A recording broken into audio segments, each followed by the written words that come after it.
오늘은 이사야 변론 증거 51번째 시간입니다. 오늘은 이사야 46장을 통하여 구원의 완전성에 대해서 하나님의 모략에 대해서 변론해 보도록 하겠습니다. 본정은 45장과 같이 하나님이 구원을 베풀 때 하나님께서 택한 자를 구원하시는데 하나님의 모략 가운데 알파 오메가적인 역사 속에서 예제장간의 말씀대로 반드시 완전하게 구원해 주신다 이 말입니다.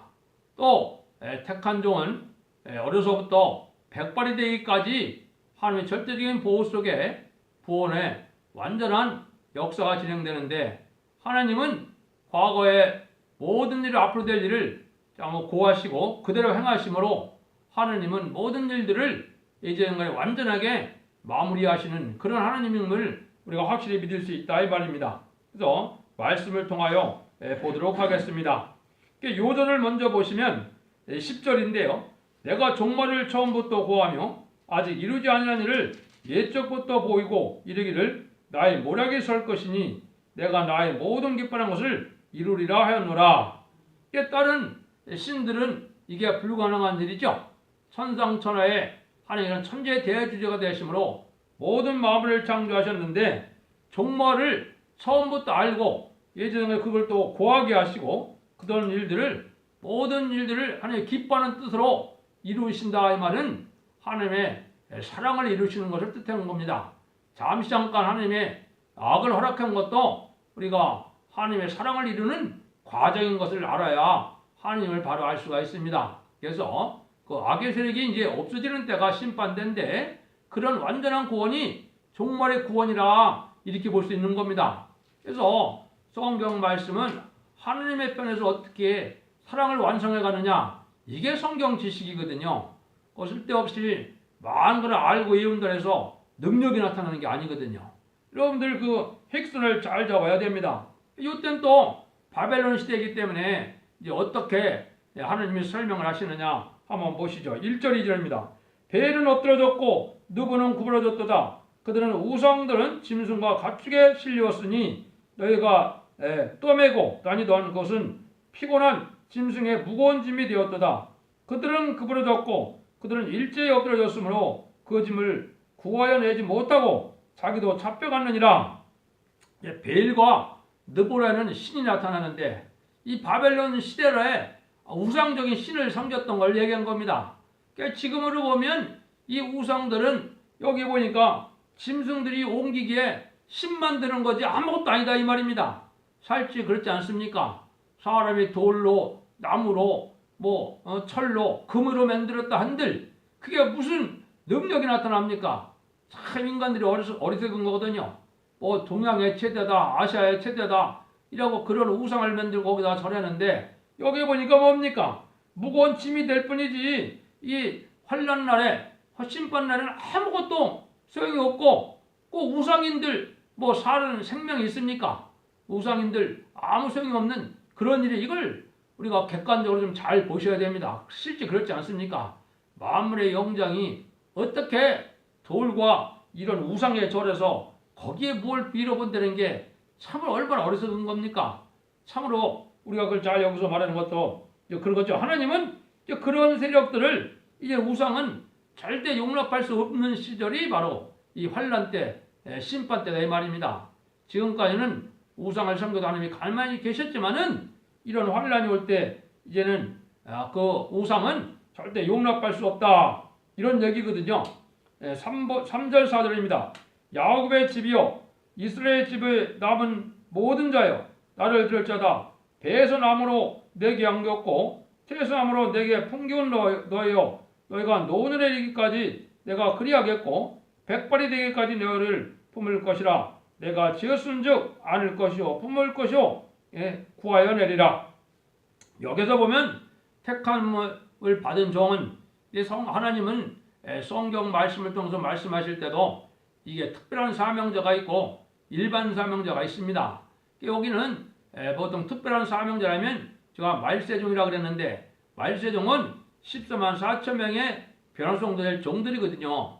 이게 택한 종들 하나님이 여기에 어려서부터 이 택하면은 하나님이 뭐라 그럽니까? 백발이 날 때부터 백발 때까지 참 안아주고 품어줘서 절대적인 보호 속에 구원을 받게 하신다 이 말이죠.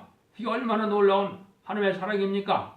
그래가 하나님이 인간을 보실 때도 좀 품행도 당정하고 양심도 바라고 정직하고 깨끗해야 이 하나님이 택한 중이죠. 양심이 삐뚤어져 갖고 이게 완전히 사기성이 있다든가 자기가 영광을 도둑질하는 마음이 있다든가 이러면은 하나님의 택한 중이라 볼 수 없습니다.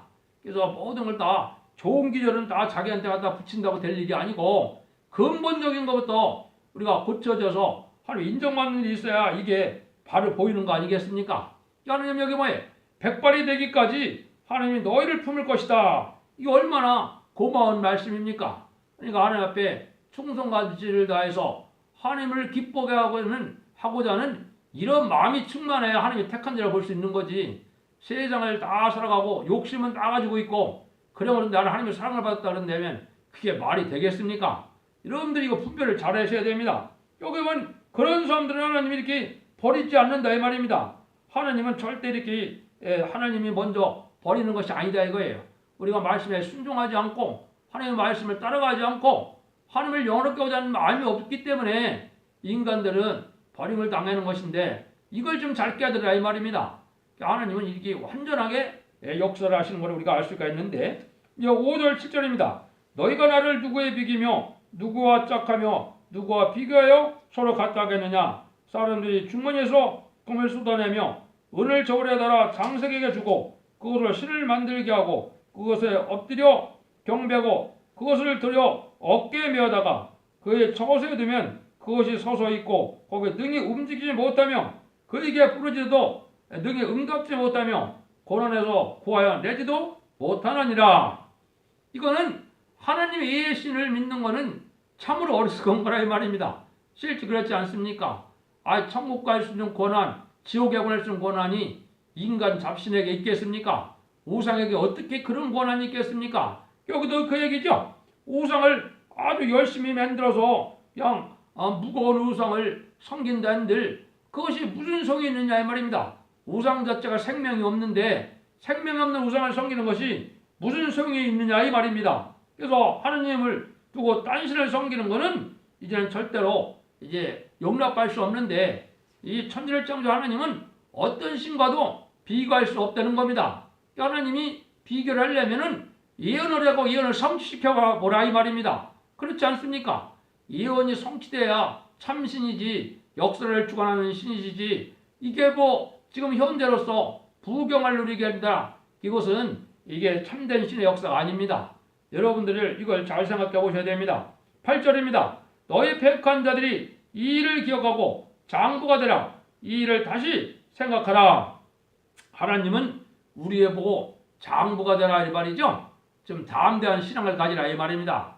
하나님은 인생이 아니시기 때문에 이 우주 만물을 창조하시고 모든 것을 언약에 말씀드린다고 하나님이 맹세까지 하고 모든 말씀을 여기 했었는데 하나님이 분명히 하는 말씀을 믿고 순종만 하면 절대 걱정이 없다 이 말입니다. 그러한 담대한 신앙을 좀 가지라 이 말이거든요. 왜 하나님 여기 안아주고 품어주고 구원해준다 이랬는데 무슨 겁낼 것이 있느냐 이 말입니다. 그래서 하나님을 의지하는 믿음이 좀 담대한 걸 이걸 장부적인 신앙이라 그런 겁니다. 어려움이 올 때 하나님을 배반하지 않고 아니하고 하나님을 의지하는 신앙을 갖는 것이 이게 장부적인 신앙이거든요.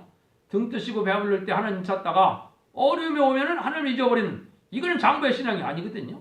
여러분들이 이 장부의 신앙을 하나님이 요구를 하시죠. 그래야 또 하나님도 복을 주실 거 아닙니까? 이것이 구원의 복을 말씀하시고 또 이제 천년왕국의 세대 왕권의 축복 이런 걸 얘기하는 것이지 인간 70을 잘 먹고 잘 살면 그럴 복을 주겠다는 게 아닙니다. 하나님은 뭐 이 세상 사는 동안도 복을 주시지만은 그게 궁극적으로 주고자 하는 사랑은 아니라 이 말입니다. 9절 10절입니다. 너희는 옛 정의를 기억하라. 나는 하나님이라. 나의 다른 이가 없느니라. 나는 하나님이라. 나 같은 이가 없느니라. 내가 종말을 처음부터 구하여 아직 이루지 않은 일을 예적부터 보이고 이루기를 나의 모략이 설 것이니 내가 나의 모든 기뻐하는 것을 이루리라 하였나니라. 이 하나님은 천상천하의 유일하신 창조주이신 천재 대주가 되기 때문에 다른 신과는 비교할 수가 없는데 그 일을 뭘 갖고 구분하려는 겁니까? 처음부터 하느님은 예언대로 종말까지 다 고해서 그대로 행하신다 이 말입니다. 그래서 이 시대의 믿음이라는 것이 뭐냐? 성경 말씀대로 과거도 성경 말씀대로 됐고 현재도 하나님 말씀대로 되고 있고 앞으로 될 일도 성경 말씀으로 된다. 요걸 믿는 걸 하나님이 기뻐하는 믿음입니다. 하나님이 그 모략을 알파 오메가에서 다 가지고 계시기 때문에 하나님이 기뻐하는 것을 이룬다 그랬죠. 하나님이 기뻐하는 것이 뭡니까? 하나님이 기뻐하는 자들에게 하나님이 줄 수 있는 축복은 다 준다 이 말입니다. 하나님이 복을 주기 위한 하나님이지 우리가 인생에 이렇게 고난을 받는 걸 하나님이 기뻐하는 신이 아니십니다. 다만 우리가 완전한 인격을 가지고 그런 자격을 갖게 하기 위한 하나님의 지금 인격을 기르기 위한 모략이라고 볼 수도 있는 거고 알과 집중을 가르기 위한 모략이라고 볼 수 있는 것이지 하나님이 기뻐하는 일은 반드시 다 이룬다 이 말입니다. 그래서 하나님이 기뻐하는 일을 다 이루면 완전한 복락을 누릴 수 있는 복된 나라가 된다 이 말입니다. 그걸 우리가 소망 중에 사는 것을 그게 믿음이다 이렇게 보는 겁니다. 그 믿음을 가지면 하나님이 다 책임지게 해주신다 이거죠. 하나님은 이렇게 실천적인 예언이다. 말씀만 해놓고 말씀을 언약을 해놓으시고 언약을 못 지키는 그런 하나님이 아니라는 겁니다. 이게 하나님이 역사가 진행되어지는 과정을 여러분이 잘 봐야 됩니다. 하나님의 섭리는 민족적인 종교를 가지고 있는 것은 육적 이스라엘 백성들을 통하여 앞으로 영적 이스라엘 백성들을 세계적인 구원의 역사를 진행할 걸 하시려고 한 거지 육적 이스라엘 백성들만 갖고 그걸 이스라엘 회복이라고 그런다면 다른 나라 사람들은 다 죽어야 됩니까? 아니거든요. 이런 섭리를 알고 보면 하나님의 사랑이 아주 넓고 크신 사랑인데 그걸 알지 못하니까 자꾸 지금도 엉뚱한 생각을 하고 있거든요. 육적 이스라엘 백성만 회복시키고 물론 육적 이스라엘 백성들 회복과 복받는 것이 왜 좋은 일이 아닙니까? 좋은 일이지만은 하나님은 그게 궁극적인 목적이 아닙니다. 이스라엘 회복이라는 것은 세상을 심판하고 마귀들을 없애서 완전한 천년의 왕국 에덴 동안을 회복시키는 걸 회복이라고 그러는데 그걸 알지 못하면 성경을 바로 해석할 수가 없는 거거든요. 그걸 제가 자꾸 강조하는 이유가 그래서 그렇습니다. 여기서도 하나님이 그런 옛 정리를 통해서 앞으로 될 일을 다 믿게 하기 위해서 알파적인 역사가 있었고 오메가적인 역사가 있었다. 이걸 지금 얘기하는데 이게 하나님의 모략이다 이 말입니다. 하나님의 모략을 잘 깨달아야 또 알파 오메가 역사를 잘 깨달아 하나님의 섭리를 잘 깨달은 겁니까? 깨달은 겁니다. 하나님의 앞에 영계가 없다는 것은 성삼위 하나님의 역사가 사랑의 역사를 바로 깨닫고 하나님의 말씀대로 이루어지는 것을 바로 깨닫는 것이 이게 영계가 높은 것이지 환상과 계시를 많이 보고 천국을 많이 갔다 오고 이게 영계가 높은 것이 아니거든요. 그러니까 여러분들이 그걸 잘 구분하시면 여기서 하나님이 하시고자 하는 말씀이 무엇인지 알 수 있죠? 하나님은 말씀만 해놓고 실천 안 하는 하나님이 아니라는 겁니다. 이걸 반드시 믿으라 이 말입니다. 그래서 하나님의 실천적인 하나님이 우리에게 역사하신다. 어떻게 역사할 것이냐? 11절입니다. 내가 동방에서 독수리를 부리며 먼 나라에서 나의 모략을 이룰 사람을 부를 것이라. 내가 말하였은즉 정령 이룰 것이요 경하였은즉 정령 행하리라. 하나님은 모략을 행하시는데 여기에 보니까 알파적인 역사의 예를 들어서 동방사람을 또 부른다 그랬죠. 옛날에 어떻게 했습니까? 이스라엘 백성들이 이제는 부파되고 하나님의 참된 선지의 말을 안 들으니까 어떻게 했습니까? 바벨론에게 멸망을 당했죠. 바벨론의 멸망을 당해서 하나님이 그것을 구원하는 데는 어떻게 했어요? 동방사람 고레스를 통해서 바벨론을 치게 하고 또 동방 고레스를 통하여 성전 회복의 역사를 진행했죠. 그런 일들을 하시는 것처럼 인간적으로도 그렇게 한다 이 말입니다. 그래서 여기서의 동방사람은 이게 한국이 선지국이기 때문에 한국에서 선지적인 사명의 선구적인 누구들이 나올 것을 말씀하신 겁니다. 그래서 여기 보면 동방에서 사람을 부른다. 근데 하나님이 이렇게 반드시 이룬다 이 말이죠. 하나님은 자기의 모략을 이룰 때 이렇게 동방 고레스를 통해서 역사했던 것처럼 인간 종말에도 동방 사람을 통해서 역사하신다 이 말입니다. 이게 오메가 역사거든요. 그래서 동방 땅끝이라는 말을 성경에 참 많이 나와 있죠. 해 돋는 곳이라는 것도 많이 나와 있고 성경을 쓴 의치를 봤을 때는 한국이 바로 그러한 장소가 되는 겁니다. 그래서 여러분들이 이 모략을 하나님이 하시는 일이다. 그걸 우리가 알아야 되는데 성경에는 이 독수리 얘기가 많이 나옵니다. 그래서 독수리가 제가 설명을 여러 번 드렸는데 독수리에도 악의 독수리가 있고 의의 독수리가 있습니다.